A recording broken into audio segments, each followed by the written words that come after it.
What's going on, guys? It's Greg here, aka NYPrepper. It is Tuesday, November 21st, 2023, and I have another emergency alert to share with you guys. Right now, it is 7:14 p.m. Eastern Time here in the United States, and we have some major breaking news coming in from the Middle East. So, apparently, Israel has stationed 100,000 troops on the border with Lebanon. This was reported by the Wall Street Journal today. And we currently have U.S. nuclear forces on high alert. What you're looking at here is a flight tracker showing 2 U.S. nuclear bombers and 2 U.S. nuclear war command and control planes up in the air over the United States. So this is pretty unusual, especially for a holiday week. So over North Dakota right now, we have 2 B-52s in the air, plus an RQ-4 Global Hawk. And then down in California and Nevada, we have 2 U.S. nuclear war command and control planes. So our nuclear forces are definitely on high alert. Here's a closer look at the B-52s flying over Montana and North Dakota. 2 of them up in the air right now. And then here we have the nuclear war command and control planes over the Southwest. And we have some breaking news coming in from Syria. So, U.S. Central Command reported this evening that the Al Assad base was attacked by a short range ballistic missile. Okay, so U.S. forces at the Al Assad base in Syria were attacked by a short range ballistic missile. Okay, this was reported by U.S. Central Command, so this is 100% legit. Okay, our forces in Syria and Iraq are now being attacked by ballistic missiles.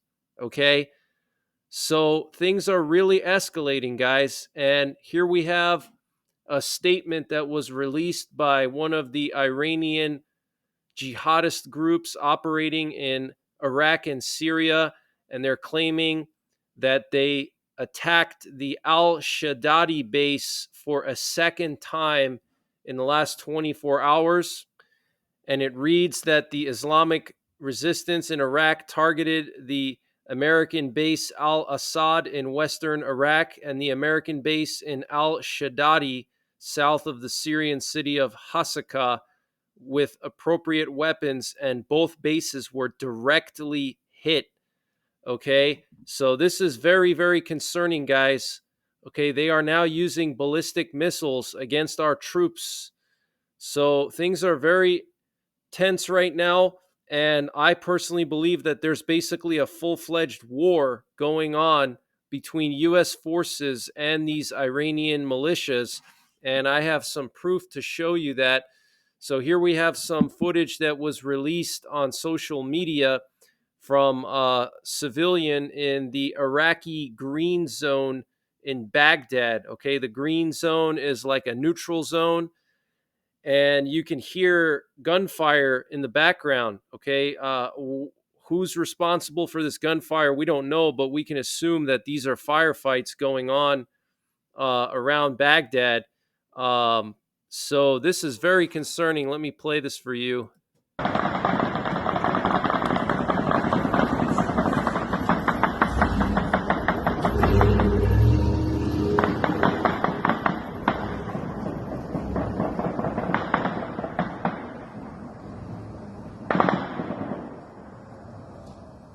So there could be a full-blown war going on in Iraq and Syria right now between the Iranian militants and U.S. forces, and we don't even know about it. Our government's not going to tell us about it. Unless you're in Iraq and Syria on the ground, you're not going to know about it. If they don't tell us, how are you going to know? Okay, so this is very, very serious, guys. They are now using ballistic missiles against our guys in the Middle East. And we have reports that the Iranian Islamic Revolutionary Guard Corps ground forces have started tactical drills in the Kerman province, which is in the southern part of Iran. And this is coming amid heightened tensions with Israel and the United States. So the Iranian ground forces are now doing tactical drills in southern Iran. We have reports that rebels in Sudan allegedly captured a Russian Panzer air defense system, and Hezbollah is claiming that they attacked the Israeli Beit Halal base with Grad missiles and hit the base directly with the Grad missiles. They said we fired missiles at a factory for the Israeli Rafael Military Industries Company in the Shalomi area, and the factory caught fire. So they launched Grad rockets at Rafael, that's the defense contractor in Israel, at a factory of theirs, and apparently it caught fire. Hezbollah apparently targeted Israeli civilians today in Al Manara. There's a large number of casualties being reported. Apparently, 2 missiles hit the town, and apparently, one of the missiles hit a public transportation bus. So this is very concerning, guys. Hezbollah is now targeting civilians. They're going after towns. They're going after civilians, okay, to terrorize the Israeli civilians and, scare them. And Hezbollah also attacked northern Israel tonight with several drones. And there were air raid alerts across northern Israel tonight. Here we have video footage showing the Israeli Iron Dome missile defense system intercepting one of these drones. So let me play this for you. So you can see this bright object in the sky. That's one of the drones fired from Lebanon, and then it just explodes in midair, and that's from the Iron Dome. Okay, now there are reports that Israel's laser missile defense or air defense system is operational, and that's the Iron Beam system. Okay, and I reported on that a few weeks ago, and everybody said that that's not true, that that's fake. And those same people are now posting videos of it and saying that they just used it like 2 days ago. Well, I said a month ago that they were using it. Okay. So Israel has a lot of tricks up their sleeve. Don't worry. And the Russian foreign minister, Sergei Lavrov, met with the foreign ministers of Saudi Arabia, Jordan, Egypt, Indonesia, and Palestine in Moscow for talks about the Gaza war. Okay. So they were all just in China. And the president of China, Xi Jinping, said that we need an international consensus or international decision on how to stop the Gaza war. And now these ministers are in Russia. And the BRICS nations had an emergency meeting today to discuss the Gaza war. And Putin said that there also needs to be some kind of international consensus on how to stop the Gaza war. So, China and Russia are basically trying to force Israel into a peace deal, essentially force them to give up their weapons. So that's very concerning, guys, and it's in line with Bible prophecy. The book of Ezekiel, chapter 38 and 39, talks about all this that's happening right now. All these countries going against Israel, Russia, China, North Korea, the Middle East, North Africa, all these countries go against Israel in the latter days. And the Saudi foreign minister speaking in Moscow said that Israel is fueling violence and extremism and undermining global order. He called for the international community to hold Israel accountable for its actions. He said what is happening in Gaza cannot be justified as self-defense. So strong words there coming from the Saudi foreign minister talking about the situation in the Middle East, in Gaza. Okay, saying that Israel is undermining global order, fueling violence and extremism. Absolutely crazy statement there. And this is from the Saudi foreign minister, not the Iranian foreign minister, the Saudi, okay? South Africa's parliament has voted 248 to 4. South Africa's parliament has voted to close the Israeli embassy in South Africa and send the Israeli ambassador home and suspend diplomatic relations with Israel. This passed by 248 to 91 votes. So that's like probably more than three quarters. If you do the math, I can't do that in my head, but I'm assuming that's probably at least two-thirds of the parliament. So that's crazy. And the Israeli army published pictures of a tunnel under the Shifa hospital showing a blast door. So what you're looking at here is this tunnel operated by Hamas, and there's blast doors in these tunnels, guys, to protect the tunnels from bombardment, okay, from bunker busting bombs. If, let's say, Israel tried to use bunker busters, or if they dropped explosives down into one of the tunnels, these blast doors would basically contain the explosion so the blast wave wouldn't travel throughout the entire tunnel. Okay, so they probably have these blast doors set up at certain intervals, maybe every 100 meters or something, so they can prevent the entire tunnel from having a blast wave go through it and destroy it.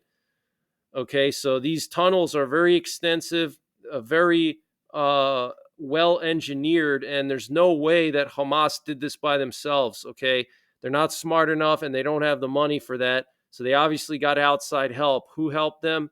We don't know for sure. Definitely Iran, possibly Russia, China, North Korea.